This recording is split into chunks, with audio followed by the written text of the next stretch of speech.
Bom dia a todos, sejam muito bem-vindos ao canal do Ramon, nosso canal aqui de estudos pelo YouTube. E mais uma vez estamos juntos e eu aproveito a oportunidade para saudar você que está chegando para assistir este vídeo e você que tem participado deste canal, tem assistido, ouvido. Eu espero que ele esteja sendo de uma grande contribuição para você ou de uma contribuição aí para o seu crescimento no conhecer e compartilhar. E gostaria que você comentasse também, né, do que você tem recebido aí através desses encontros nossos, desses vídeos gravados aí, para que nós possamos melhorar sempre a nossa experiência, o nosso aprendizado. Outra coisa que eu peço a vocês é que possam dar um curtir a cada vez que você vier aqui assistir, e dê um curtir, deixe um comentário. Se não é inscrito ainda no canal, faça essa gentileza. Isso tem nos ajudado bastante também, né? Dependemos desses recursos para o crescimento. É assim que nós compartilhamos e espalhamos esse conhecimento, que é o nosso objetivo. Então, dito isso, sem mais delongas, sem mais perda de tempo, hoje o nosso assunto é sobre Jesus. Esse é o centro, né, do nosso, base e centro de entrada e saída para este canal, para esta sala de aula. A sala de aula do professor Ramon, ou do Ramon, é Jesus. É Ele que nós queremos estudar com Ele, aprender com Ele, crescer com Ele, formar esse conhecimento cristão para a prática da vida na nossa geração, nesse tempo, com Jesus. Esse é o nosso desafio que nós estamos aqui nos colocando diante dele, através desse simples, desse singelo instrumento que é a nossa sala de aula. Mas com você participando, com a gente construindo, nós temos uma grande esperança de que ele cresça. Muito bem, hoje o tema principal é Jesus e os seus discípulos. Isso é muito interessante, porque Jesus se apresentou e ele jamais rejeitou ser chamado de mestre, de rabi, embora ele tenha feito algumas considerações, quando assim ele disse, eu sou mestre, eu sou rabi, como vocês dizem, mas eu sou um mestre diferente e vocês serão diferentes também. E ele vai falar isso várias vezes ou algumas vezes, porque ele realmente se colocou como um mestre, alguém que ensina. Mas o ensino de Jesus era totalmente diferente do ensino dos mestres do seu tempo, anteriores ou do seu tempo, e por que não dizer até agora. Nós somos filhos no aprendizado. Nós somos filhos do estilo de ensinar ocidental, grego. Nós vamos para uma sala de aula, há alguém que tem o conhecimento, que transmite esse conhecimento. Você precisa adquirir o conhecimento do mundo filosófico, né, no mundo das ideias. Você precisa abstrair, pensar, refletir. Olha as palavras, né? São todas palavras que nos levam à subjetividade, não é? Ao subjetivo. Você tem que imaginar, você tem que ver, você tem que pensar, refletir, resgatar, trazer do campo das ideias um conceito que um mestre, um pedagogo, uma pedagoga está passando, está trazendo esse conhecimento. Então a gente está numa sala de aula, está num ambiente separado da vida, certo? Nós vamos para uma escola, agora tem sala virtual, né? Como essa aqui, nós vamos para esse lugar, nós levamos nosso corpo, nós levamos nossas ideias para este lugar e lá esperamos que alguém nos dirija, nos lidere, nos influencie para que nós aprendamos. O que significa aprender, neste caso que eu estou falando? Trazer o conhecimento que o professor, a professora vai colocar, tirar do mundo das ideias que ela pesquisou, que ele pesquisou, que ele, né, enfim, é sua aula, e a gente fica ali, mas a gente está no campo teórico, a gente está separado da vida. Depois que a gente aprende isso, a gente vai para a vida, literalmente, para tentar colocar em prática, né? Todo o conhecimento, desde a escola, a criança que aprende a ler, a criança que aprende a fazer as contas.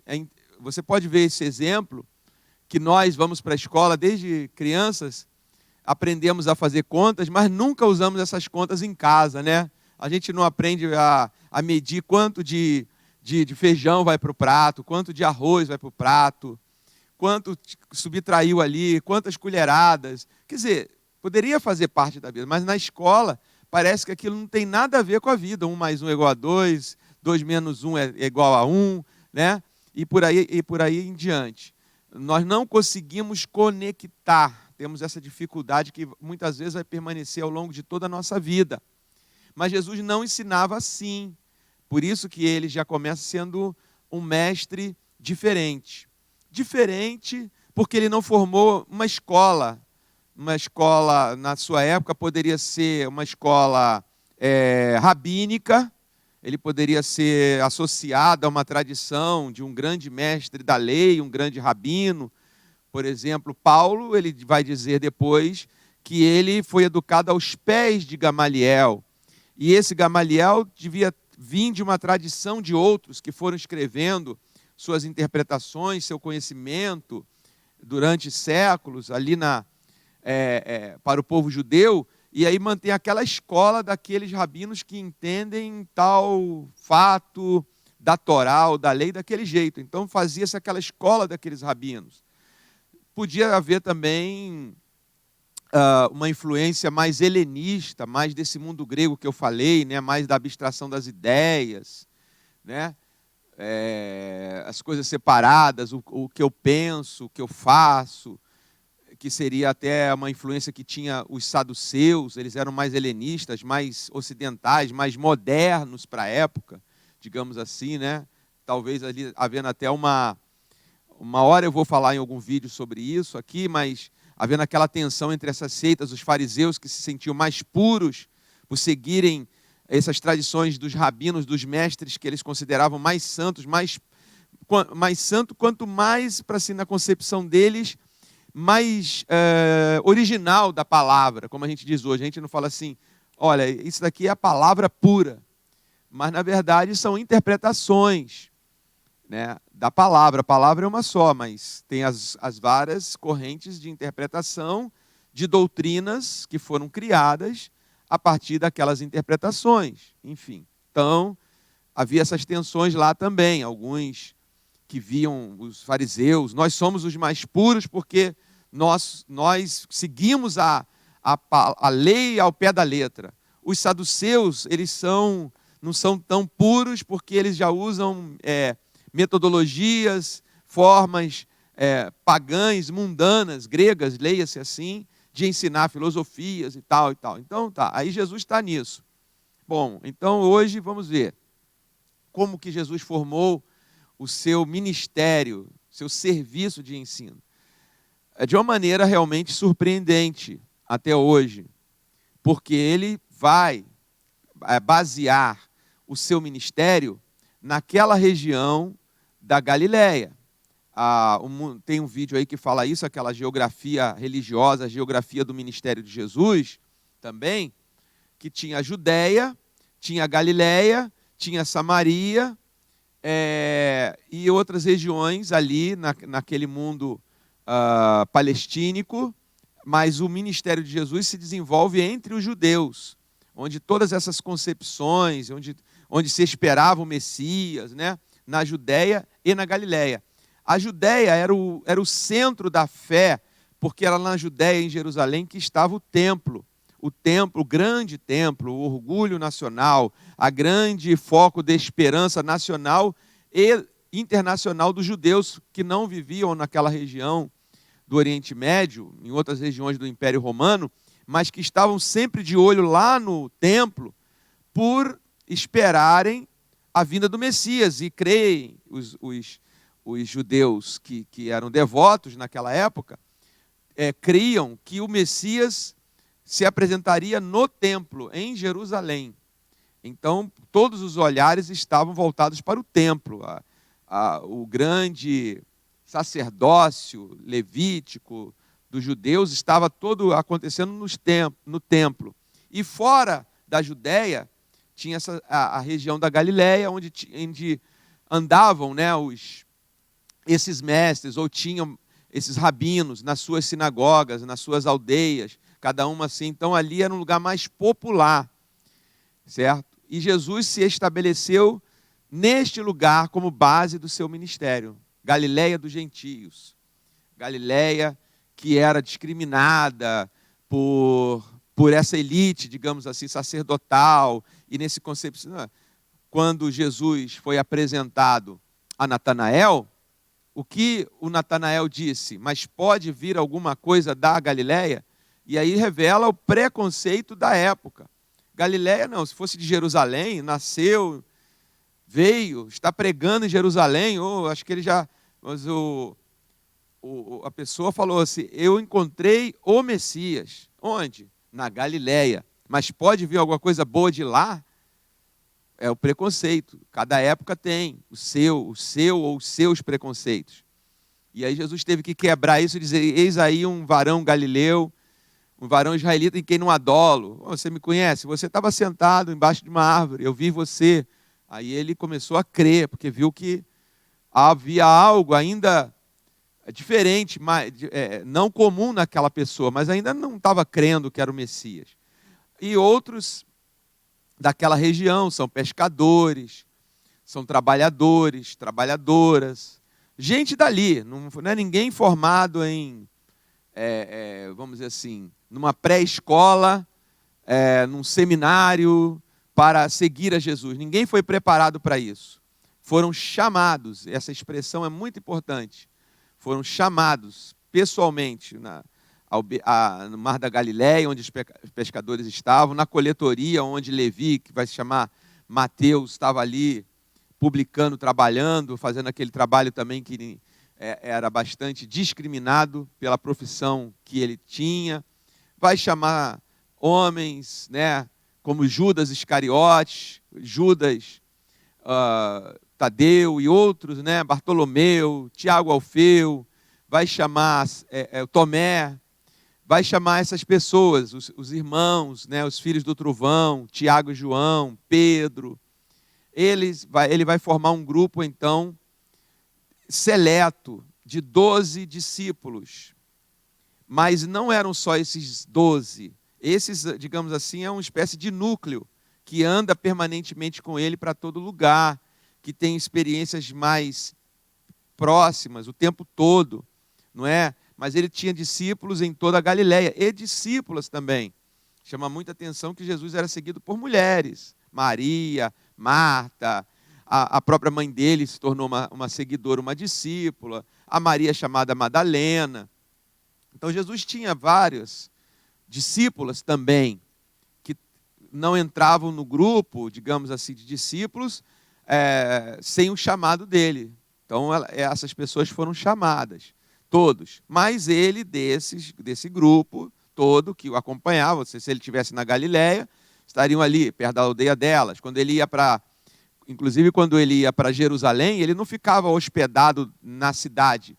Ele saía para uma aldeia chamada Betânia, onde ele tinha lá uma casa, que a gente vai saber depois, de 3 irmãos, Marta, Maria e Lázaro. Eram discípulos dele. Ele tinha discípulos mesmo no Sinédrio, né? José, o rico, que depois emprestou a sepultura para ele, era um seguidor, era um discípulo de Jesus. Nicodemos era um seguidor lá em Jerusalém, mas ele não ficava na casa desses homens. Pelo menos que a Bíblia narra que ele ficava hospedado quando ia em Jerusalém nesses lugares. Então esses discípulos davam vários apoios a ele. Agora, aquele discípulo que estava andando o tempo todo com eles, faria parte desse grupo dos 12.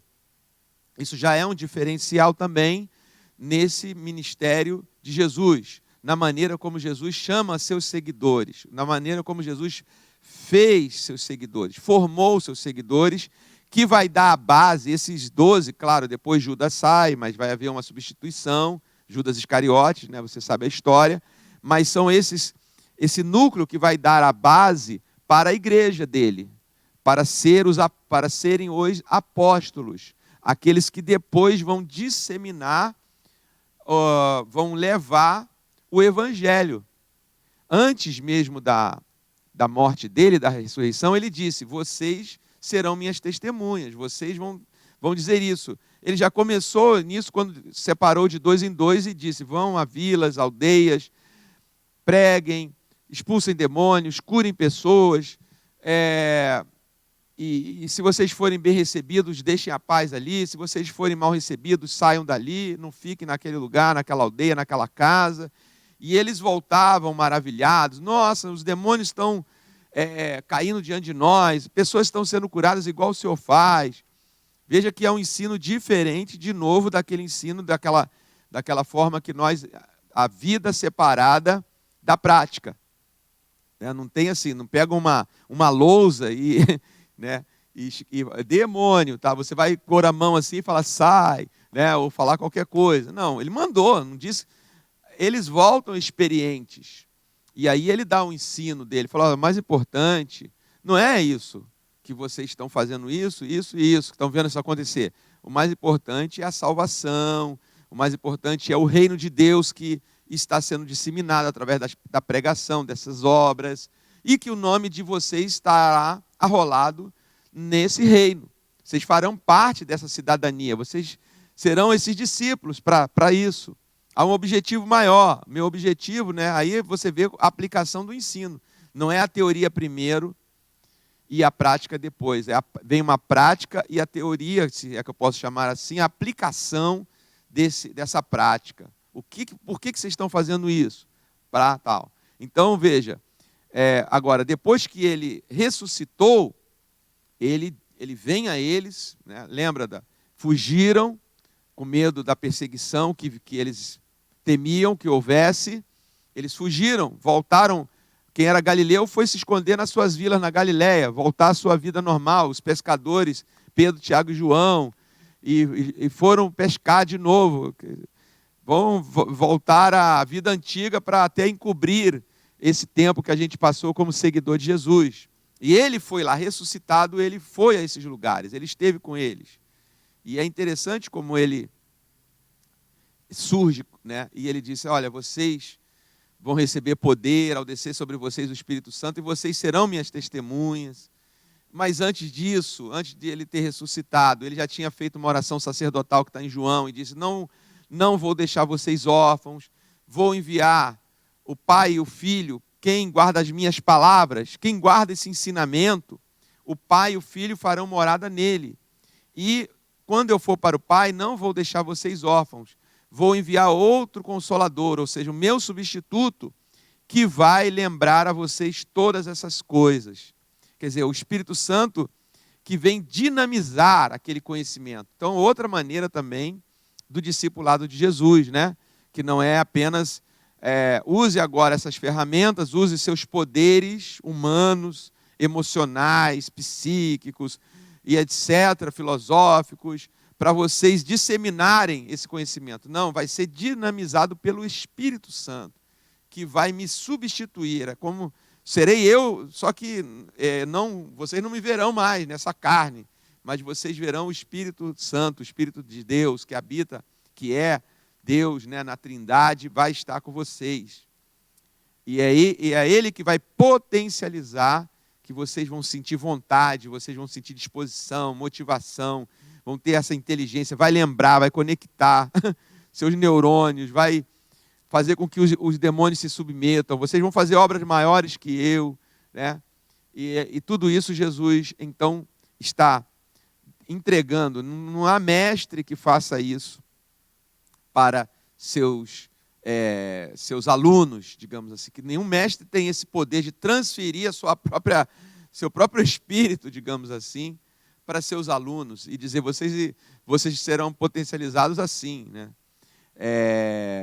E ele, né, eu falei no início, ele advertiu: não sejam mestres como esses mestres que tem por aí.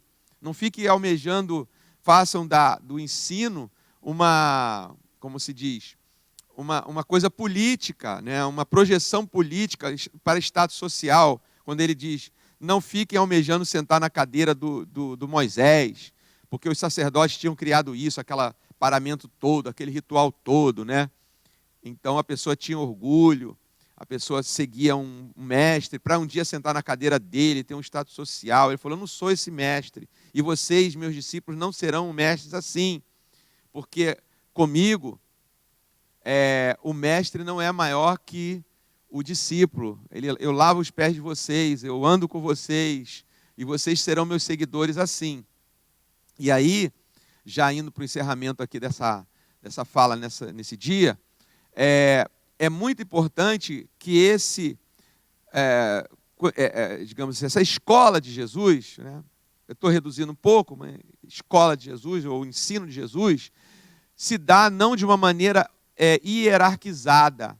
Ele é o chefe, e eu sou o auxiliar, não sei o quê, e você é um noviço que acabou de entrar aqui, não sabe nada. Como eu disse, a pessoa entra naquele grupo dele e já está fazendo... vai você mesmo dar de comer, vai participar desse milagre, mas todo mundo com fome aqui. Dá de comer, o que eu faço? Quem tem alguém aí, tem alguma coisa? Um menino aí, um rapaz, tem 5 pães e 2 peixes. Traga aqui, orou, distribuam. Não teve essa hierarquização, né? Embora Pedro fosse chamado, você vai ser sobre a minha vou edificar a minha igreja sobre você, mas isso é uma coisa apostólica, uma coisa de dom, uma coisa de chamado também, mas não assim hierárquico. Você é o chefe dos professores e tem toda uma carreira para chegar no lugar de Pedro. Todo mundo ali está na mesma mesa, está comendo. Aliás, é isso que é interessante, porque Jesus chama os seus discípulos para andarem com Ele. E isso assim até hoje. Para sermos cristãos, nós, apesar de termos toda uma estrutura que tem essa influência toda, né, da nossa civilização nela, na forma de aprender que eu já citei, na forma de conduzir, na forma de organizar as coisas, a gente vai para uma igreja para ouvir alguém ensinar. A gente sai dali e procura praticar. Mas são influências da civilização que a gente vive, né? A mesma igreja tem cara assim de uma escola secular, digamos assim. Mas para ser discípulo de Jesus é andar com Ele. E andar com Jesus significa ser discípulo. Esse é o significado mais profundo que eu vejo assim de ser um aluno de Jesus, que é algo para a vida toda, para nós. Eu acho que é um estilo de viver, ser discípulo de Jesus. Eu nunca vou ser, humanamente falando, como Jesus, perfeito, um humano perfeito, mas tenho Ele como modelo. Só que é um modelo mental, é um modelo filosófico, é um modelo teórico de Jesus, é um modelo teológico de Jesus. Tá, até pode ajudar, porque eu preciso da teologia, preciso da interpretação das Escrituras para ter uma visão de Jesus. Senão eu vou inventar, minha alma humana vai maquinar um Jesus, vai virar eu vou criar aí um ser que não coaduna com as coisas, não se liga, né? Porém, o discipulado, ele é o meu modelo e eu preciso andar com ele. Foi isso que ele fez. Vocês serão como eu, vocês vão andar comigo. Tanto que se você olhar lá em Atos capítulo 4, quando Pedro e João foram levados presos aos sacerdotes, às autoridades do templo, eles foram questionados, foram interrogados por causa da cura do coxo na porta do templo, que gerou um tumulto no templo. E os sacerdotes não queriam tumulto dentro do templo, principalmente vindo de galileus, incultos e seguidores de Jesus, porque estavam cheios do Espírito Santo, lembra? Então começaram a interrogar: quem é isso? Quem deu ordem? E eles respondem. Aí um deles fala assim: esses caras andaram com Jesus, porque eles parecem Ele, falam como Ele, se comportam como Ele, estão causando como Ele. Entenderam? Não estava imitando Jesus, não estava falando... Eles identificaram, mesmo Jesus que tinha criado problemas para eles, que eles tinham interrogado e mandado para Pilatos crucificar e feito aquilo tudo, eles estavam vendo ali dois, tipo assim, os caras andaram com Jesus. Isso é um resultado, um testemunho de fora do círculo cristão da época, né, do início do cristianismo, da fé cristã, fora. no mundo já judaico, dizer, estamos reconhecendo que eles andaram com Jesus. Esse era o resultado de ser discípulo, ficar parecido com o mestre, certo? Mas não é, como eu disse, porque usa a mesma roupa, usa o mesmo paramento, usa a mesma... tem a mesma, como fala assim, maneira de falar. Você já viu, você já deve ter visto, tem gente que no mundo, às vezes, cristão, é seguidor de outro, né? Tem a maneira de falar igualzinha daquele pastor, daquele pregador e tal, tem as manias, o jeito de falar com a mão, mas não é igual àquela pessoa. Ele está só influenciado na forma da outra pessoa. Agora, o seguidor de Jesus, ele se torna um discípulo. Por quê? Aí vem a pergunta, por que ficavam assim, parecidos com Jesus? Porque andavam com ele. Ser discípulo de Jesus é andar lado a lado com Jesus. Foi isso que ele ensinou. Foi assim que ele chamou. Vocês virão comigo. Vinde após mim. Deixa as redes aí. Ô Levi, levanta, deixa isso aí. Você não é mais coletor de impostos aí, não, para corrupção, não. Vem, me sigam e andem comigo. E aí é que vai se formando esse discipulado. Vai se formando essa nova imagem. E é claro que cremos assim, né? Que é quando o Espírito Santo realmente começa a formatar esse novo homem em nós. Que a gente já no início desses vídeos, nesse canal, começou a falar nisso. Jesus veio instituir uma nova humanidade. Esse discipulado passa por esse novo homem que nasce. E Paulo diz assim, embora o meu homem exterior se corrompa a cada dia, eu estou envelhecendo, eu estou sujeito a isso, o meu homem interior, ele se renova a cada dia. Paulo explica bem, né, com esse processo que se dá pela via espiritual, mas é preciso andar com Jesus. É preciso se colocar nessa posição, não numa escola nele distante, nele abstraído, nele só teológico, nele só uma configuração, uma categoria criada, mas é preciso andar com ele. Isso se dá pelo Espírito, se dá pela teologia, se dá pelos estudos, se dá pela comunhão, se dá pela realidade em que a gente vive, que a gente começa a aplicar aquilo que a gente está recebendo espiritualmente, intelectualmente, a gente começa a aplicar e a gente vai vendo Jesus na nossa aparência.